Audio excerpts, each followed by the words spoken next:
ಏಪ್ರಿಲ್ನಿಂದ online payment ನಿಯಮಗಳಲ್ಲಿ ಭಾರೀ ಬದಲಾವಣೆ. ಇನ್ಮುಂದೆ ಮೊಬೈಲ್ಗೆ ಒಟಿಪಿ ಬರೋದಿಲ್ಲ. ಇತ್ತೀಚಿನ ದಿನಗಳಲ್ಲಿ ಹೆಚ್ಚಾಗುತ್ತಿರುವ ಡಿಜಿಟಲ್ ಅರೆಸ್ಟ್ ಮತ್ತು ಆನ್ಲೈನ್ ವಂಚನೆ ಪ್ರಕರಣಗಳಿಗೆ ಬ್ರೇಕ್ ಹಾಕಲು ಬ್ಯಾಂಕಿಂಗ್ ವ್ಯವಸ್ಥೆಯಲ್ಲಿ ನಾಳೆಯಿಂದಲೇ ಏಪ್ರಿಲ್ 1 ಹಲವು ಮಹತ್ತರ ಬದಲಾವಣೆಗಳು ಜಾರಿಗೆ ಬರಲಿವೆ.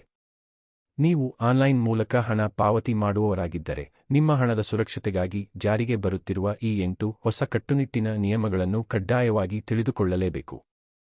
ಆನ್ಲೈನ್ ಪಾವತಿಯ 8 ಹೊಸ ರೂಲ್ಸ್ ಇಲ್ಲಿದೆ. 1. ಸ್ಥಳಾಧಾರಿತ ದ್ವಿಹಂತದ ದೃಢೀಕರಣ. ನೀವು ಮಾಡುವ ವಹಿವಾಟಿನ ಸ್ಥಳವನ್ನು ಪರಿಶೀಲಿಸಿ ಅನುಮಾನಾಸ್ಪದ ಕ್ರಿಯೆಯನ್ನು ತಡೆಯುವುದು. 2. ಪರದೆ ಚಿತ್ರ ಪರದೆ ದಾಖಲೆ ನಿರ್ಬಂಧ. ಬ್ಯಾಂಕ್ ಅಪ್ಲಿಕೇಶನ್ನಲ್ಲಿ ಪರದೆ ಚಿತ್ರ ತೆಗೆದುಕೊಳ್ಳುವುದು ಮತ್ತು ದಾಖಲೆ ಮಾಡುವುದು ಸಂಪೂರ್ಣ ನಿಷೇಧ. 3. ರಾತ್ರಿ ವಹಿವಾಟು ಲಾಕ್. ರಾತ್ರಿ 11 ರಿಂದ ಬೆಳಗ್ಗೆ 6 ರವರೆಗೆ ವಹಿವಾಟುಗಳನ್ನು ತಡೆಯುವ ಆಯ್ಕೆ. 4. ದುಷ್ಪ್ರಯೋಜನಕಾರಿ ಅಪ್ಲಿಕೇಶನ್ ಎಚ್ಚರಿಕೆ. ಮೊಬೈಲ್ನಲ್ಲಿ ಅನುಮಾನಾಸ್ಪದ ಅಪ್ಲಿಕೇಶನ್ ಕಂಡುಬಂದರೆ ತಕ್ಷಣ ಎಚ್ಚರಿಕೆ ಸಂದೇಶ.